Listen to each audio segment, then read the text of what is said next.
All right. You know, when we were in Iowa, we noticed like every other minute there were campaign commercials going for every candidate, attacking this, attacking that. You couldn't get away from them. The same right now in New Hampshire.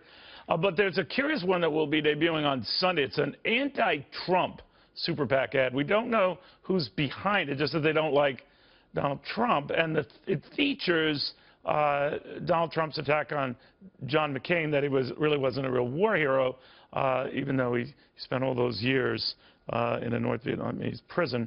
I have the senator with me right now. You know, Senator, it's always good to have you talk. This might, in fact, indirectly be benefiting Marco Rubio. We do know that it's meant not to benefit Donald Trump, to attack him outright, because that is where the controversial statements and regrettable remarks, they say, started. What do you think of this? Well, I think it's everything's fair, obviously, in a political campaign, and you let the voters judge. And what he said about me, I'm in the arena, but Neil, to say it about others, is hard for me to get over. And, a short time ago, I was contacted by the wife of a man who was 92 years old, a prisoner and a bomber pilot who was shot down and spent a long time in a German prison camp, was marched the last 30 days before the Allies rescued them.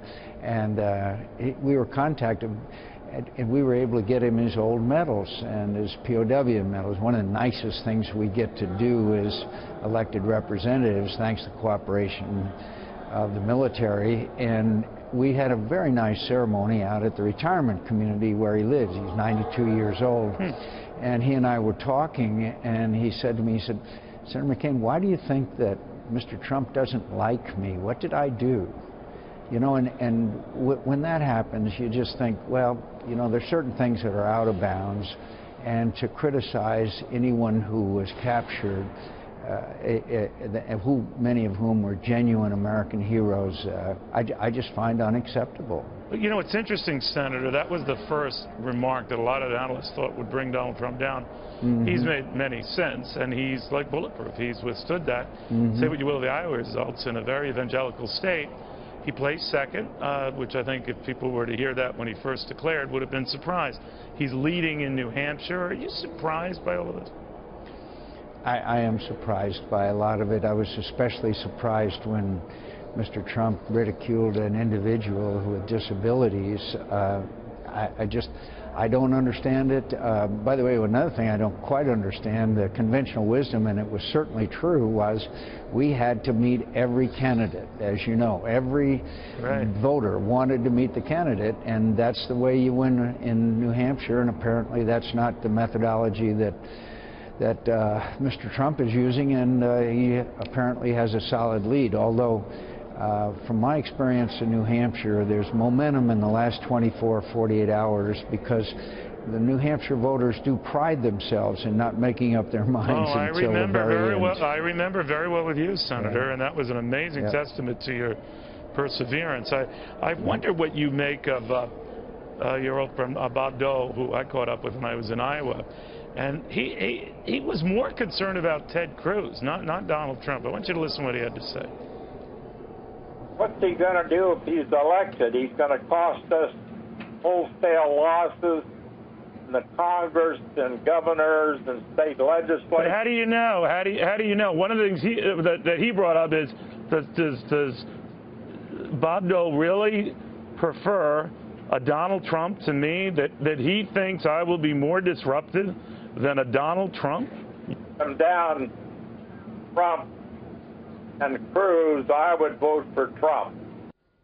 What do you think of that? But between Ted Cruz and Donald Trump, Bob Dole would go for Trump. Bob Dole can do or say anything in the world he wants to do, and I will respect it. Do you agree with that, though? No. What I think is, Bob was a majority leader and our Republican leader, as you know.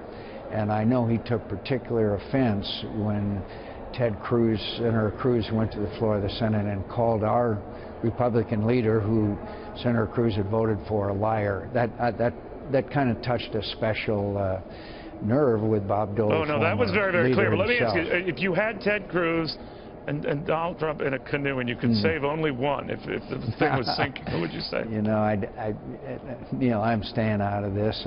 Lindsey Graham was my man, as you know. And you're not backing anyone. You've not committed to anyone. No, I'm not going to in this. I like too many of them, to be honest with you. What do you think of Marco Rubio's resurgence here? I mean, obviously you have this Las Vegas paper owned by Sheldon Adelson, the big backer of candidates. He has a lot of money behind him. Maybe that could be a preview of coming attractions. That it's Rubio is peaking. That bothers Ted Cruz. It certainly bothers Chris Christie, who says he's the bubble boy. What do you say about this sudden rise? I honestly just watch with the same wonderment that you do. I think it's probably the most tumultuous we've ever observed, and I think Marco is very attractive, very articulate, and very good on a lot of national security issues. I like Chris Christie. I like a lot of them.